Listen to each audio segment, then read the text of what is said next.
Assalamualaikum warahmatullahi wabarakatuh. Perkenalkan, kami dari kelompok 4 akan mempresentasikan modul ajar yang telah kami telaah. Sebelum itu, perkenalkan, nama saya Nurul Hidayah sebagai moderator dan pemateri pertama. Kemudian pemateri kedua atas nama Rahmianti Azahra dan pemateri ketiga atas nama Rafida Ais. Untuk mengefisienkan waktu, langsung saja kita masuk ke materi pertama mengenai kompetensi dan tujuan pembelajaran yang termuat dalam modul ajar yang telah kami telaah. Yang pertama yaitu bagian kompetensi. Pertama, peserta didik mampu menyebutkan sapaan kepada guru, teman, ataupun orang tua menggunakan bahasa yang baik dan ramah dan tepat.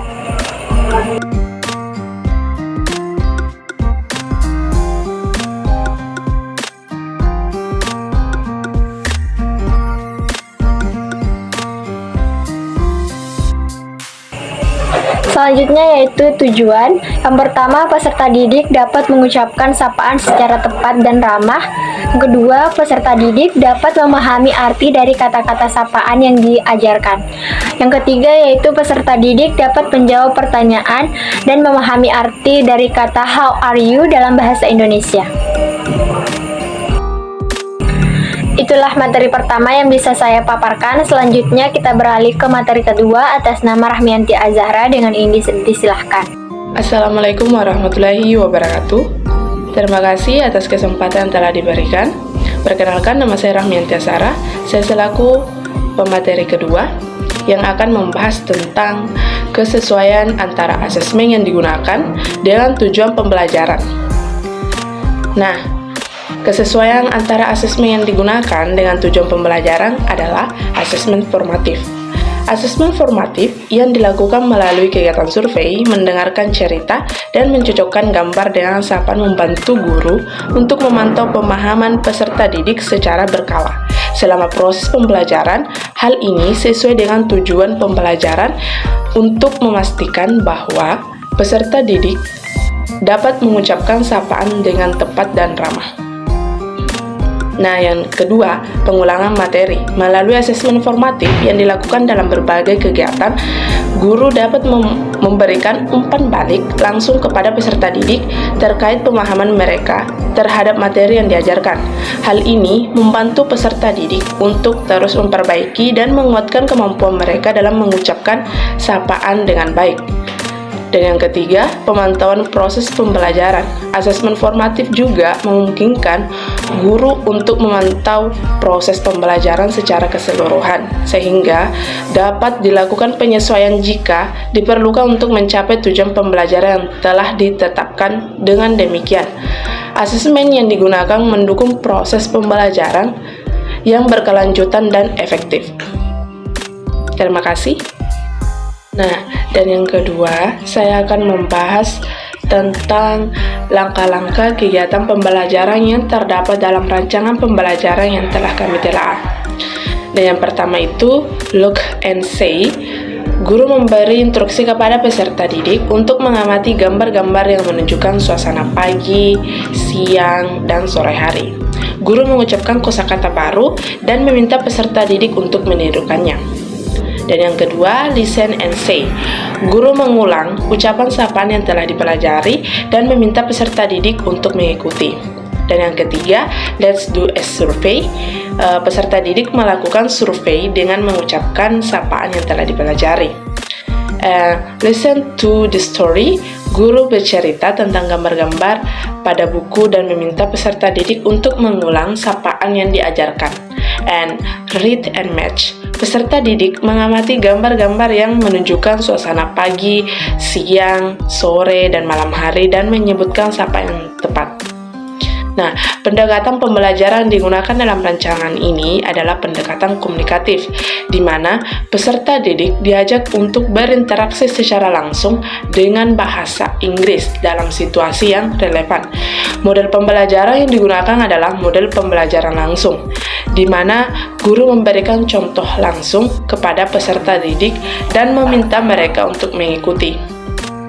Media pembelajaran yang digunakan meliputi gambar-gambar, papan tulis, dan contoh-contoh cerita yang disampaikan oleh guru. Langkah-langkah langkah-langkah kegiatan pembelajaran yang disusun sudah sesuai dengan tujuan pembelajaran yang ingin dicapai, yaitu agar peserta didik mampu mengucapkan sapaan dengan tepat dan ramah. Selain itu, langkah-langkah tersebut juga mendukung asesmen yang digunakan seperti melalui pengamatan langsung saat peserta didik melakukan survei, mengulang kembali sapaan yang telah dipelajari, dan menyebutkan sapaan yang tepat sesuai dengan gambar yang diperlihatkan. Dengan pendekatan model dan media pembelajaran yang tepat, serta langkah-langkah kegiatan yang sesuai pembelajaran dan asesmen yang digunakan, diharapkan peserta didik dapat mencapai kompetensi yang diinginkan dalam pembelajaran bahasa Inggris. Terima kasih, itu saja yang bisa saya sampaikan. Assalamualaikum warahmatullahi wabarakatuh.